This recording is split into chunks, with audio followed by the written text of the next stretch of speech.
ஒரே ட்ரை கனவிலும் மறக்காத உங்கள் பிள்ளைங்க பார்த்தீங்களா? நாம் உண்ணும் உணவுதான் வரும் காலத்தில் நம் உடல் எவ்வளவு ஆரோக்கியமாக இருக்கும், எவ்வளவு வலிமையா இருப்போம் என சொல்லும். இளம் வயதில் நல்ல சத்துள்ள உணவுகளை உட்கொண்டால் மட்டுமே வருங்காலத்தில் நம்மால் பயணிக்க முடியும். இந்த நிலையில் நம் முன்னோர் உண்ண உணவினால்தான் அவர்கள் 60 வயதை கடந்த பின்னரும் ஆரோக்கியமாக இருந்தார்கள். பின்னர் தான் ஒரு நோயாக வந்தது. அதில் குறிப்பாக மறதி நோய். இந்த நோய் வந்துவிட்டால் நிச்சயம் பெரிய துன்பங்களை எதிர்நோக்க வேண்டிய சூழல் வரும். இந்த நிலையில் இந்த பிரச்சனை தற்போது இளம் வயதினருக்கும் அதிக அளவு தொற்றி வருகிறது.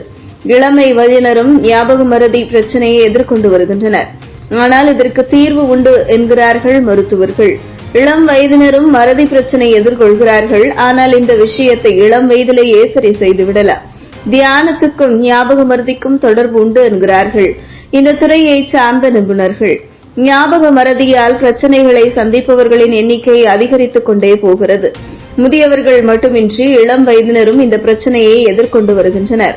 இதற்கு ஒரு சில நடைமுறைகளை கையாண்டு பின்பற்றினால் ஞாபக மறதியை கட்டுப்படுத்தலாம் என்கிறார்கள் சம்பந்தப்பட்ட மருத்துவர்கள். மறதி நோய் பாதிப்பு இருந்தால் சற்று யோசித்து பேசுவார்கள் மற்றும் பேசுவதில் சிரமம் ஏற்படும். சரியான வார்த்தையை சரியான இடத்தில் உபயோகிக்க சிரமப்படுவார்கள். மேலும் நாம் ஒரு விஷயத்தை, அதாவது தெரிந்த விஷயத்தை தினமும் செய்யக்கூடிய விஷயமாக இருந்தாலும் அதை செய்ய தெரியாமல் தவிப்பார்கள்.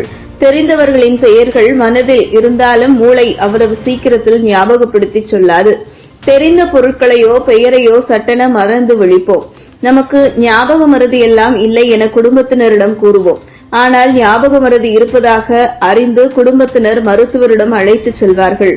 இதுபோன்ற பல காரணிகளால் நமக்கு ஞாபக மறதி இருக்கிறது என்பதை புரிந்து கொண்டு சரியான முறையில் உணவு, உடற்பயிற்சி, யோகா, தியானம் செய்தல் வேண்டும்.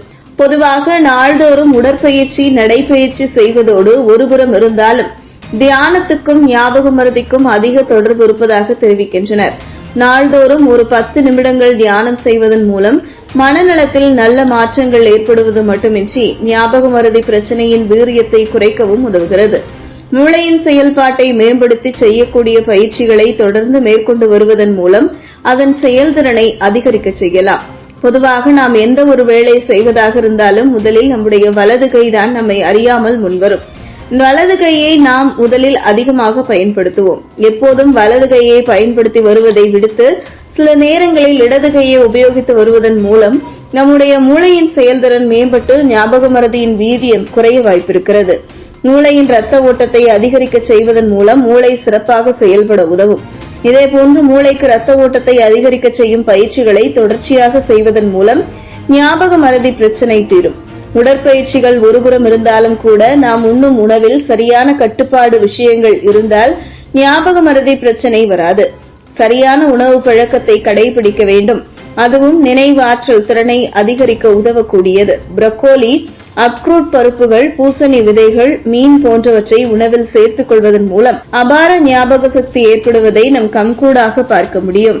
இதுபோன்ற முக்கிய நிகழ்வுகள், அரசியல் தகவல்களை ஆழமாக மாறுபட்ட கோணத்திலும் அறிந்து கொள்ள மறக்காமல் பாரத் மெயில் 24 பக்கத்தை பின்பற்றிக் கொள்ளுங்கள்.